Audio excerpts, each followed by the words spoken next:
Is the wind noise drowning out your tunes? Are your floors wet? Or is your car really stinky? It's something we can help you with if any of these problems are happening to your car. We're talking about the seal. It's an important part of the vehicle, and they're all over the place. It keeps the weather out, and it keeps the sound out as you're driving down the road. We all overlook it, though, and when you do that, you run into some problems. They're on the hood, they're on the trunk, they're on the doors. So how do you know when your weather strip seal is bad on your car? You're going to look at it. That's the first basic thing. This is a really easy thing to find. You can look at it, you can see if there's any cracks in it, if there's dirt in the cracks. You're going to want to get that dirt out, and that just might be the fix right there. But you're going to go further. You're going to watch, and you're going to look, and you're going to follow along, and if you see any holes or cracks that aren't supposed to be there, your water's probably getting in. So you're going to want to fix that. If you don't see anything that's like obvious, you're probably going to have to go a little further into the research of how water's getting in your vehicle. I have a few tips for that. One easiest way to do it is to put your heat on or your air conditioning on full blast with all the doors and windows shut. You're going to spray down your seams all along here with everything shut, obviously, with soapy water. And you're going to wait, and you're going to see. And you're going to notice that in certain spots, there's going to be giant air bubbles that form. If there's ever an easy job to do for you do-it-yourselfers out there, it's to fix this weather strip seal. You can go on 1A Auto, and you can look it up and find your seal. It's already pre-molded, nice and easy. You only need 2 tools also. You need a trim tool, and if you want, you can use a mallet when you're putting it back on. You just give it a little tap.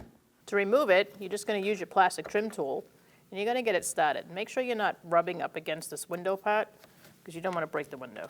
When you're installing this, make sure that the trunk lip right here lines up with this, and you just press it on. Then you're going to take out your mallet if you're using one, and you're just going to tap it all the way down. And that's it, nice and easy. But why are we doing this? What is the point? Well, for one, it's super annoying when you're going down the road and all you hear is wind and you got to keep turning up the radio because you can't hear your song. 2, it's a health hazard. When you're letting water into the car, we all know it turns into mold eventually, and that's what that stink is. It's either mildew or mold, and neither one of them are good for us. So just prevent it by fixing it before it gets worse. All right, so now all I have to do is clean up my mess. I've done the seals, everything looks good. So how do you clean up your mess? Well, if you've got puddles, there are plugs in the trunk. You can pull those out and let it drain. You can use a wet vac if you don't have that. You want to check your cowl where your windshield wipers are and make sure there's no like pine needles or whatever you have for natural debris.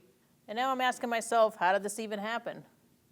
Well, I got 2 reasons in my head. Maybe you guys could help out in the comments below. One that I'm thinking of is age.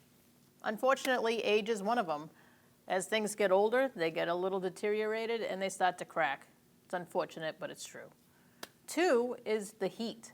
Heat can dry things out, so you're going to want to use silicone and just keep them lubricated so they don't dry and crack before their time is over.